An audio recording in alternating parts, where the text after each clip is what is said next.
cup and she'd walk around going, blue bear, because you couldn't say blueberries. She like beg blueberries from the blueberry vendors. And so you can do it at a farmer's market, but you blow $300 on a week's worth of veggies when you do that. Yeah. But you're getting a quality that gives you a food vibe that's like so incredibly powerful. But growing it yourself, it's like, kids, go pick it. Like, you pick the salad, wash the slugs off. Love that. I mean, we have a miniature version of that, and I think a lot of people can do that. And I love that they get their hands dirty, because it's so good for your microbiome, and getting in that dirt and really playing in it, and maybe not washing it off completely before you eat it. You know, having a little bit of dirt is good for us. Even, I know during the pandemic, it's so hard to say that, but a little bit of dirt, you know, organic, nice, you know, dirt from your backyard is not a bad thing. It's totally not a bad thing. I'm looking at the comments here. A lot of people grew up that way. And we've got Dr. Emerson, who was bullied in 7th grade, says pseudoscientist. I don't know if he's talking about you or me, but I feel your pain, my brother, and I'm sending you a hug. It's okay. You are loved. All right, there we go. So we dealt with the troll. All right. So here's a question from someone who just came up and just scrolled off of this thing. They're talking about, okay, why French fries. Okay, let me ask you this. Okay, you have to make a choice. A big plate of French fries cooked in 2-week-old soy oil from the fast food place, or you have to smoke a cigarette. Which one do you do? Who, me? Yeah, you don't have a choice. You have to do one of the two. How many puffs of the cigarette? Maybe the cigarette. I mean, it's really, I mean, I can't. I'm the same way.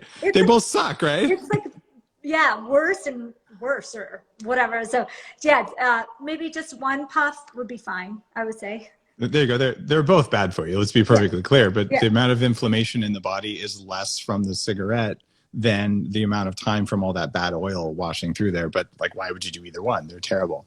They're terrible.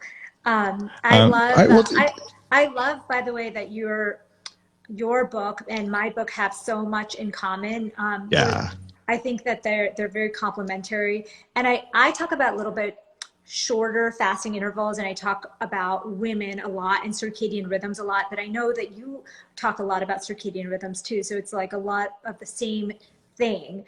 Living and eating with your circadian rhythms is going to be good for your health. That's what people do. It's so important. And your book, by the way, guys, it's called, you have to read it backwards, I'm So Effing Tired. And it's, you know what you should do? You should get one of these printed in mirror image, so when you hold it up, they can read it. I know. Like, I just thought of that. Do that for your next book. I totally should. Yeah. That's something that I could totally see you doing, because you have like books coming out all the time. This is my first one. And congratulations. I know what a labor of love it is to write a book like this. And your title made me really happy, because when I started on my path, 300 pounds, I was like accelerated to the floor all the time. And no one explains it's a metabolic issue, and there's other toxins and stuff like that. But let's talk about women. So I did a chapter on women, right? I looked at some of the research that's out there that is women specific, and you focus a lot, and I'm so effing tired, on women in fasting. So tell me what's different between men and women for fasting based on your research. Yeah, women are not just smaller men as they were kind of pinned in the medical literature. So before, they never did research on women. They just did it on men, and then they would like just make the dose a little bit smaller. Yeah. And that's just not how it works, right? There's different hormones. Women bear children, so there's pregnancy, there's menopause, there's puberty. That's very different from a male's puberty and life changes.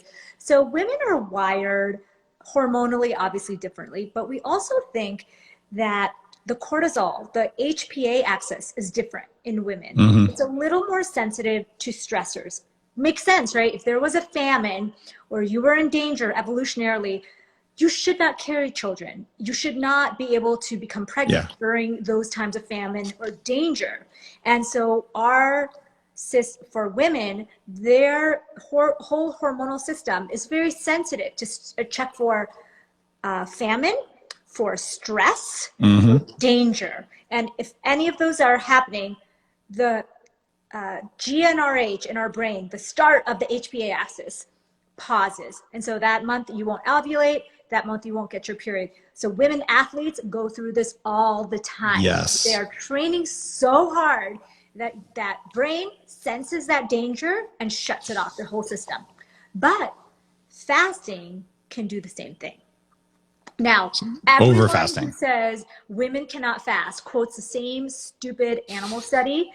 And it was an animal study where rats were fasting for 16 hours. But remember, rats' metabolisms are 3 times our metabolism. So 16 hours for a rat is more than 24 hours. It's like 30, it is more than almost 2 days for a rat to be fasting.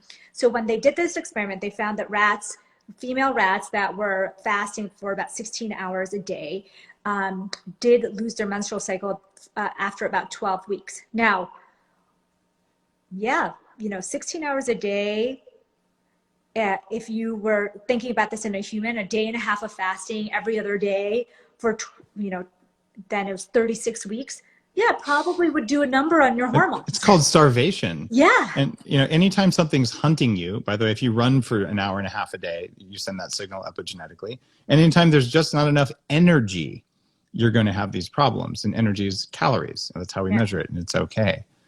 And anybody knows that exercise is a great analogy. If you over-exercise, it can be quite harmful to your hormones. You know that because people who exercise too much, they damage their hormones. They won't, for women, they won't be able to get pregnant or won't have their period. But exercise is obviously a good thing. You would never say don't exercise because there's a risk of over-exercising. So same thing with intermittent fasting. Just because there is a theoretical risk of over-fasting, that doesn't mean that you never do it. What is the ideal length of a fast for women? So variable. Thank you. There wasn't one answer, people. No. Okay. And postmenopausal women, the one good thing about being postmenopausal is that you will be able to do longer fasts. You will have a physiology that matches your male counterparts a little bit better. In childbearing age years, it's very variable. I have women telling me that they fast 18 hours a day, every single day, and they are fine. And that's great. There are women who cannot even do a 16-hour fast on a daily basis. And I think that was someone like me. I had a lot of trouble. I jumped into it. I wanted to love the 16-8 fasting, which is 16 hours of fasting, 8 hours of eating. I did it for 3 days. And on day 3, I still remember, I woke up, I couldn't sleep because I was so hungry. I was irritable. I was cranky. I wanted to eat everything in my sight during my eating window. And I knew that this wasn't right for me, that it was way too aggressive for me. So I actually start women way back. I start them at 12 hours, 7 p.m. to 7 a.m. or 8 p.m. to 8 a.m.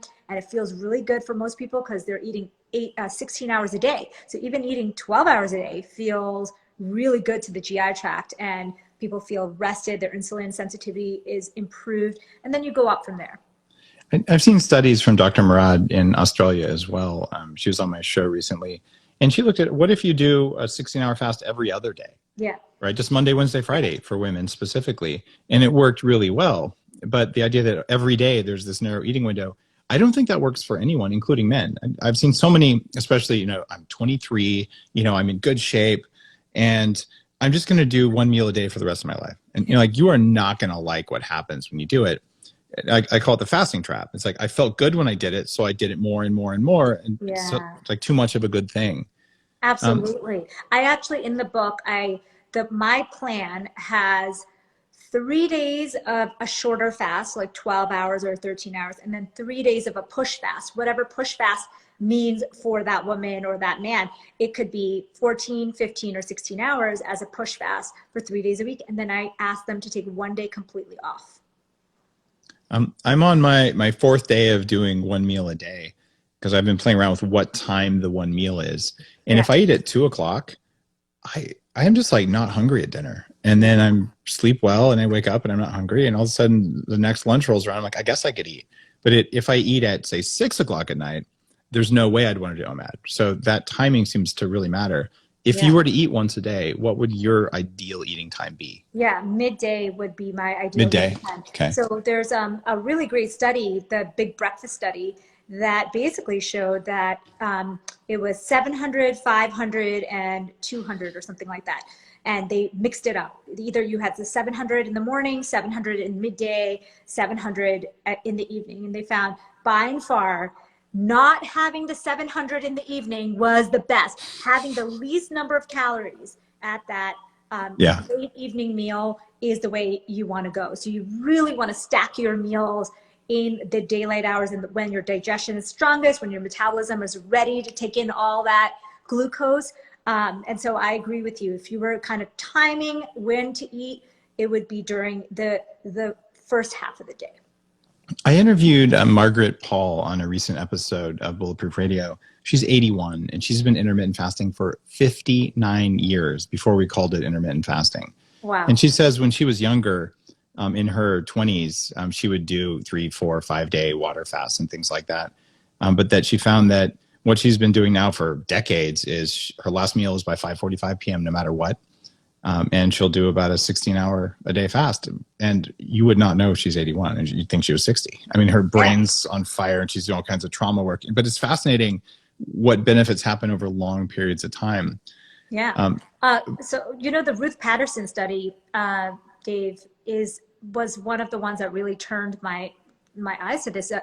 She took breast cancer survivors, and she asked them to just do a modest fast, 13 and a half hours or between 12 and a half and 13 and a half hours a night, because they said, these are cancer survivors. These are people who, don't want to do lots of stressful things. They have a lot of things to think about, a lot of mental stress.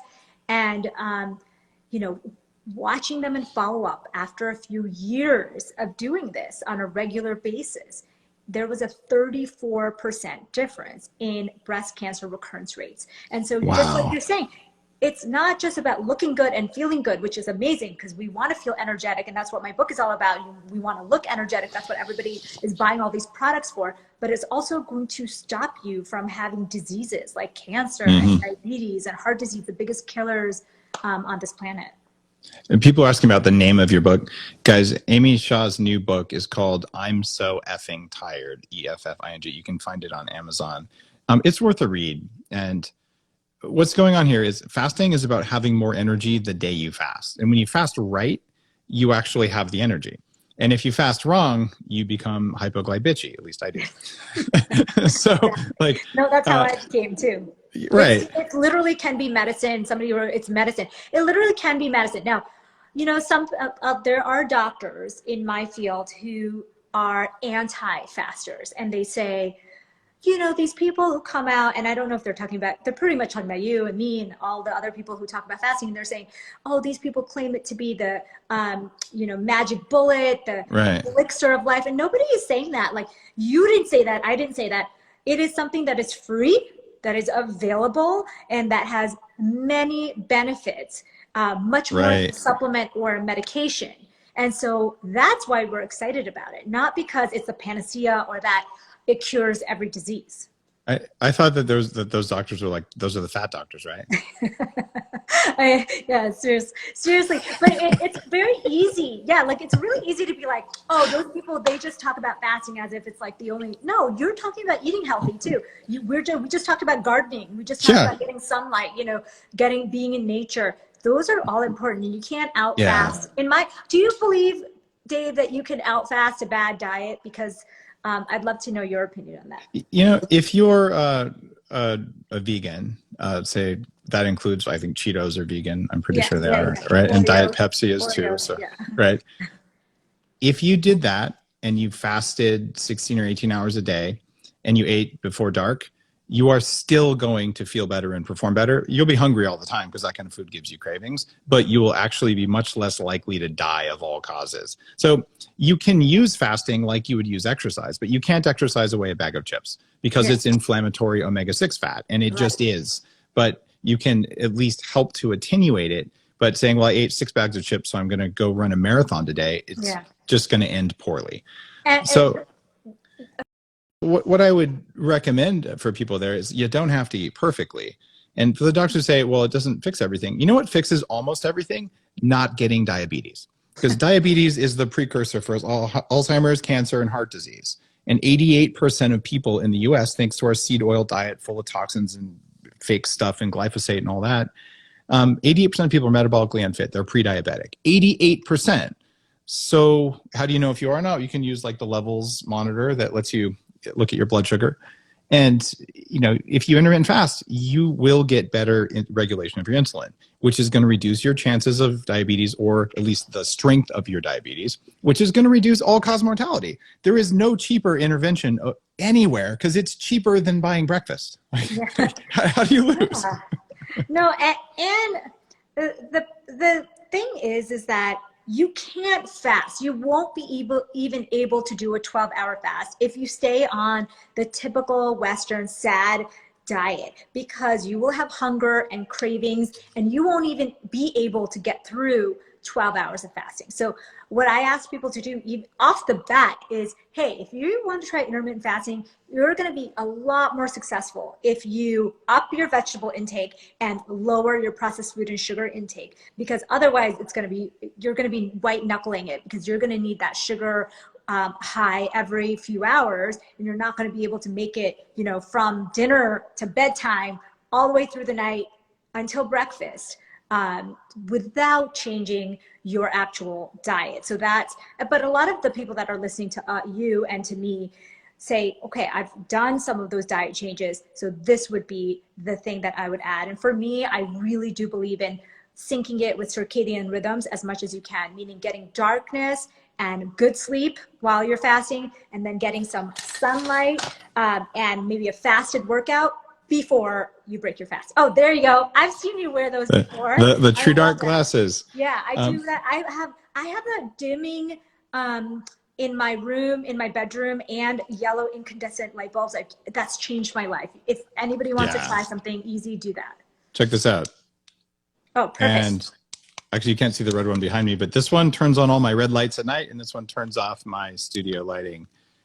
So at night, it's all red where I am. And there's a chapter in Fast This Way that's in alignment with what you're saying, because food is the second signal for circadian timing and light is the first. So if you were to say, I'm going to fast and I'm going to turn on all of the lights in my house and stay up till midnight, you will have food cravings and blood sugar dysregulation even if you sleep.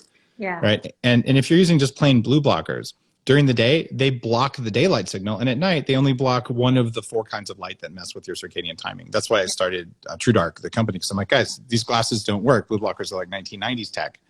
So like, don't block all the blue during the day, but don't get too much. And then at night, so if you have junk light, avoid that, and avoid junk food. And when you do both of those, man, your metabolism just works. It just works. And, one thing I learned about the pandemic during this year is that, so many people spent so much more time in nature, and they saw how good it is for your mood and for your stress levels. And so if you're someone who is really struggling with fatigue from being stressed all the time, just taking a couple of minutes to go outside and spending a few minutes in natural light, and then turning down those blue lights at night, like you said, makes such a huge difference. People are asking for the name of the guest on Bulletproof Radio who is fasting for 59 years. Her name is Margaret Paul. So Google Bulletproof Radio, Margaret Paul, and you'll figure it out. And something else that happens with fasting that's a little bit more esoteric, but we're wired. When there's no food in your stomach, then all of the energy that would have gone into breaking down the food goes into fixing the body or into thinking and awareness. And when your stomach's empty for a little while, something else happens. And we have a quadrillion ancient mitochondria in the body. They're environmental sensors. They're not just power plants. They sense and respond, and they make hormones and neurotransmitters and a bunch of other proteins, and they make ATP and energy. So when suddenly there's no food in your stomach, they start opening up. And if you are fasted and you go for a walk in the forest and you pay attention, you see the trees differently, you see the sunlight differently, and you actually are more open to the world around you. You're more connected to it as a result of not spending a portion of your energy on breaking down whatever you put in your stomach. And it's ridiculous, but if you just go for a fasted walk and look at a tree and go, oh, interesting. And so this is the softer side of the science of fasting, but it's noticeable. That's really cool. Yeah, and the other thing that happens fasted workout is you get into that metabolic switching zone. So most of us are using glucose for fuel all the time, unless you're in a ketogenic state. And when you're sleeping overnight, you're still using glucose. Your brain uses a ton of glucose, and you may even tap into your liver stores of glycogen. But if you wake up and you go for a fasted workout in nature, say, you're going to use up all of that glycogen, and you're going to have no more glucose left. And when that happens, your body has to switch fuel sources. And when your body switches fuel sources, that seems to be the magic switch that creates a lot of downstream changes and benefits, similar to when you're exercising. Doesn't just improve your muscle. There's all these brain and metabolic and hormonal benefits that happen downstream. And that's the same thing that happens when you metabolic switch. So I ask people to, at least as they start to learn a little bit more about fasting, try doing a fasted workout, or maybe deplete your glucose stores. Maybe don't eat such a big carb laden meal.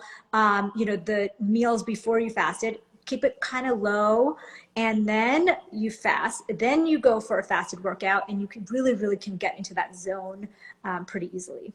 Fasted workouts are so much more productive. And there's a couple of questions here. One is from Im Oros con Pollo, and the other one is from Lucas McCarthy. They're kind of similar.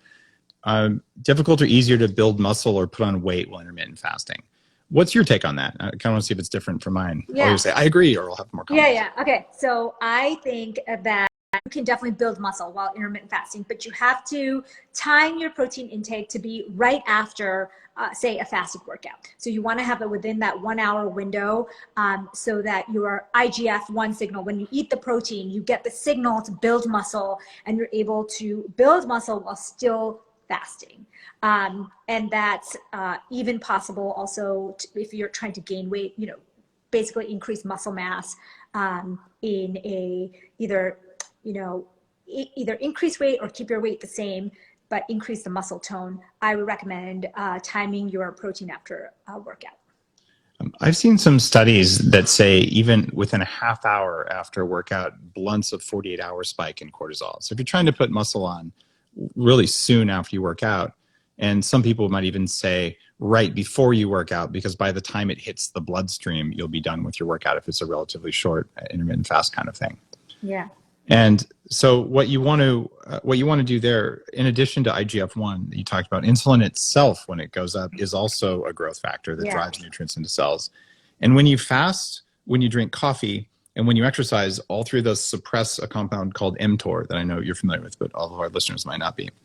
And then the way mTOR works is like a spring. The more it's compressed, then when you eat protein first and to a certain extent carbs, then mTOR spikes. And if mTOR spiked all the time, you get cancer. But if mTOR spiked right after a workout, when you've suppressed your cortisol because you ate some protein, all of a sudden the body's like, I've primed everything possible to put muscle on. I don't know, I'm not like a walking balloon animal, but I'm reasonably muscular, right? And I don't have to do very much for this. It's like you do some squats and push-ups and pull-ups before you eat. And it's just not that hard. No, you have an amazing transformation story yourself, to go from, what was it, 300 pounds? Yeah. To, keeping it off for so many years through your work. So it's really cool. I think the work that you're doing, teaching people how to fast and not do it so painfully, I think is the same concept that I'm saying, is like, you don't have to be doing crazy damage to your psyche and to your body in order to feel good on a daily basis. You can make it shorter, you can make it easier. I allow about 40 calories during a fast as well, like water, coffee, tea with a splash of whatever you want. I do think that for women, if you keep it short and you keep it pretty low calorie, then you do a fasted workout, get some nature time, get a good night's sleep, you'll have amazing results. And I think this goes for both genders, but I think especially women tend not to hear the advice of going slow and low. And I think that you have to understand that you'll get amazing benefits even with going 12, 13, 14, 15 hours of fasting. What I've found is that it's less about the number of calories during a fast, but more than 15 grams of protein throughout a day, and probably less than that in a single serving, is enough to break the mTOR and insulin effects Yeah. of fasting. So I want your protein to be at 0 during the fast. Mm-hmm. And carbs, other than prebiotic fiber, are going to raise your insulin levels, which breaks the fast. So if you just have 40 calories of orange juice, you probably Yeah. broke your fast. That's And that's exactly why MCT oil and butter yeah. kind of are safe. I don't think it's a good idea to put 500 calories of that in there unless you're some kind of huge power lifter. Yeah. But 50 or 100 calories of that, Yeah. the way I talk about in the book, Yeah. it does suppress hunger. And especially for beginning fasters, the body's like, oh, I've got some ketones present. I guess I should use those. And you become metabolically flexible faster. But people who do that for a couple months end up at the point where, oh, I could do 16 hours just because they built the systems. So I find it works pretty well. I love how you said no protein, because I think people get it so wrong. When they're fasting, they are like sipping on their collagen drink, or they're taking, and I keep telling people, like, no, protein turns off the benefits of the fasting. Yep. You really want to stay low protein. I think 4 grams is like enough to put you break Yep. that all those benefits. So you really want to keep that mTOR quiet during that time. So people that are taking protein supplements or having protein water or protein collagen drinks and all that stuff doesn't work during a fast. Yeah. And I'm the guy who put collagen on the map. Like, I'm collagen's biggest fan. Like, the reason you're all eating collagen is 10 years ago. I'm like, guys, this really matters. And yeah, you're the collagen person. Yeah. But I'm like, not when you're fasting. Don't do it then. Do it some other time. I like how you say, I say the same thing. If you want to blunt your hunger a little bit, if you're having trouble, this is the best. Having a little bit of fat is the best way to kind of get you through those cravings. And a lot of people will say they just need something to get them through the first few days, and then they get the hang of it, and they're able to do it, much easier after that. It looks like Aaliyah is asking, no collagen protein powder in your morning bulletproof coffee. You can do it, but there's a name for that. It's called breakfast, because you're having protein and fat, and that's not a bad thing. Like, sometimes you want to have breakfast. Yeah. But if you're saying, okay, I want to fast, you can have a second bulletproof that breaks your fast if you want to, with collagen in it. And that's what I'll often do. Like, right before lunch, I'll do 20, 30 grams. My goal is 30 grams of collagen protein a day. And if you're looking at not having too much protein, you can push the limit with collagen, because collagen has amino acids that cancel out some of the other inflammatory proteins, say if you eat a lot of whey or even eggs or meat or whatever. So collagen is kind of filling in some missing things and balancing out the inflammatory aminos that are present in some protein. But definitely not during a fast. Yeah, way to, like, these, when we were talking about, building muscle, I think one of the best ways to time your day is sleep really well, get some sunlight, maybe you do a nature-based workout or some kind of workout, and then immediately eat your high fiber, high protein, healthy meal, and then you'll set yourself up for a great day. That is so cool. Guys, Amy's book is called I'm So Effing Tired, and my book is Fast This Way. And a lot of you've already bought my book, and thank you. Yeah. If you go to Amazon and you haven't, buy both. They're very complimentary. You'll learn different things in each of the books. And if you do that, then on Amazon, then everyone knows these books go together. Like, this book is purchased with this book, which is really cool. Are you still doing your fasting challenge, by the way? I think absolutely. Who doesn't know you, who's on here or hasn't tried it, should do it, because I think that's really cool that you're offering that. So guys, go to fastthisway.com and I'll teach my book to you for free. And it's a 2-week challenge. There's 40-something thousand people in it. There's a private Facebook group, and these are people who are learning how to fast, or long-term fasters looking for what supplements can I use during a fast. In fact, let's end with that question. Fasting mimetics, either drugs or supplements that mimic the effect of a fast. Are there any that you like? I'm not a fan. Well, depends. Which ones are you talking about? I'm curious. Well, we know that metformin, the diabetes drug, is a fasting mimetic. I'm actually not a fan of metformin. I've played with it since 2003 when the first studies came out. I think it harms mitochondria long term, but doing it once or twice a week is probably good. Yeah. There's spermidine is another one, Spermidine Life. What do you think about that? I don't know spermidine. I know berberine. That's a kind of metformin-like compound that I like. But it's not necessarily a fasting mimetic, but it does bring insulin levels down. Berberine is interesting. It's a lot of people, including me, used it instead of metformin. However, berberine is associated with a slowing heart rate and sometimes really low blood pressure. Yeah. So I actually had, I was having some symptoms from that were very weird. Yep. And so did James Clements, who's been on my show, is one of the most brilliant anti-aging guys I know. Same thing. We both used berberine kind of religiously as a fasting assist, and found out it was messing with cardiac rhythms. So I'm a little skeptical of it, but it works for some people. I tell people, well, I don't tell anybody, but when I experimented it with myself, and I still am experimenting it, so I'll let you know what I think. But I have been taking it pretty much every other day, mostly because I don't really take a lot every single day. But I haven't found any issues at all taking it in small doses every other day. And maybe it's not doing significant things to my insulin because I'm not taking such a big dose, but I'm also not getting any of the side effects. I think most people don't get the side effects from berberine. Yeah. And then there's a bunch of other supplements that I've written about. There's in the blog. I know you talk about them as well. Things that you can do during a fast, like do you want electrolytes and magnesium? And it's probably more than we can cover in this live, but you talk about that in the book. I talk about that in the book, and I think we have slightly differing but similar opinions. Okay, I said this was our last question, but I got one more. Yeah. Should women fast during their period? Yes. I have talked about this very extensively. Women have two parts of their cycle. There is a luteal phase, which is the second half after ovulation. And that luteal phase, the week before your period, day 21 through 28, is called the late luteal phase, guys.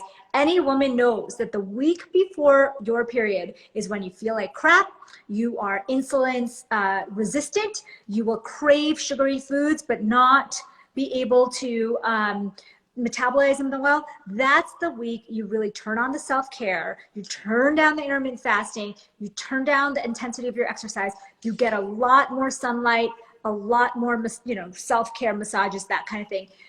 But then when you get your period, about day 2 or 3, you feel like $1,000,000 again. You may not be ready, you may still be menstruating, but you feel really great and you're ready to fast. You're ready to do your workouts.